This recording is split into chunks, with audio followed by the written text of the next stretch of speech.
শুনেছি সুগার যদি অনেক দিন স্থায়ী হয় না, মানে সুগার তো কোনো দিন যায় না, কিন্তু আমার তো অনেক 30 বছরের আগের থেকেই সুগার ধরেছে।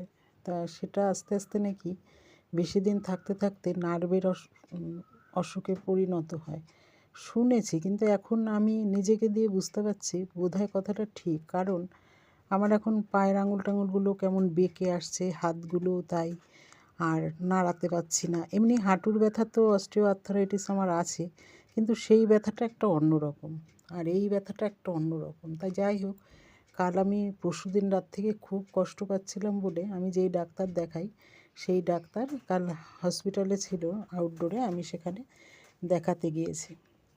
দেখাতে গিয়ে না মনটা সত্যিই খারাপ হয়ে গেল। কত রকমের যে পেশেন্ট, সত্যি ছোটোর থেকে বড়োর থেকে কত পেশেন্ট, হাজার হাজার।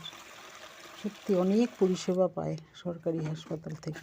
যাই হোক, এখন আমার নিয়ম টিয়মগুলো অনেক চেঞ্জ হয়ে গেছে। পায়ের তলায় গরম জল দিতে হয়, সকালে এগুলো করি।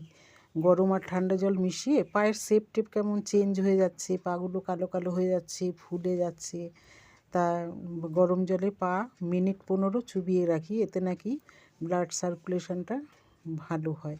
তা যাই হোক, আমি কয়েকদিন যাবৎ করে বেশ উপকারও পাচ্ছি।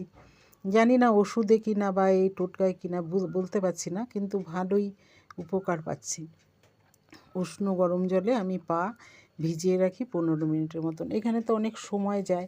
যাই হোক, নিজের কথা এখন ভাবতেই হবে, না হলে শরীর বিছানায় পড়ে গেলে কেউ দেখার নেই। কিন্তু নিজে যতটুকু নিজের যত্ন করা যায় ততটুকুই ভালো। যাই হোক, কষ্ট করে এগুলো করি আমি এখন।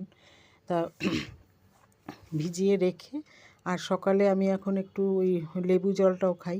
চা খাওয়ার আগেই এটা খেয়ে নিই। এর মধ্যে মধু দিয়ে বলে খাই, কিন্তু আমি যেহেতু সুগার আমার, আমি মধু খাই না। আমি একটু উষ্ণ গরম জলে লেবু চিপে জলটা খেয়ে নিই। এটা আমার ছেলেও খায়, আমিও খাই। চাটা একটু পরে খাই। অনেক সকালে একটা ওষুধ থাকে থাইরয়েডের, সেটা খাই। তারপরেই লেবু জলটা খাই। খেয়ে ঠেয়ে নিয়ে আমি দেখো রান্নাঘরে চলে এলাম। ঘড়ির কাঁটা তো ঘুরেই যাচ্ছে। আর চাল টালগুলো ধুয়ে আমি ভাতটা বসিয়ে দিলাম, কারণ সময় তো বসে থাকবে না, ঠিক ডিউটি যাওয়ার সময় হয়ে যাবে। আর সেটুকু যতই শরীর খারাপ হোক করতেই হবে। আমি ভাত বসিয়ে দিয়ে অন্যদিকে একটু মুগ ডাল সেদ্ধ বসিয়েছি। আজ যেহেতু শনিবার, মুগ ডালের মধ্যে কয়েকটা কুচি কুচি ভেন্ডিও দিয়ে দিলাম। আর ভেন্ডি নতুন উঠেছে তো বেশ ভালোই লাগে খেতে।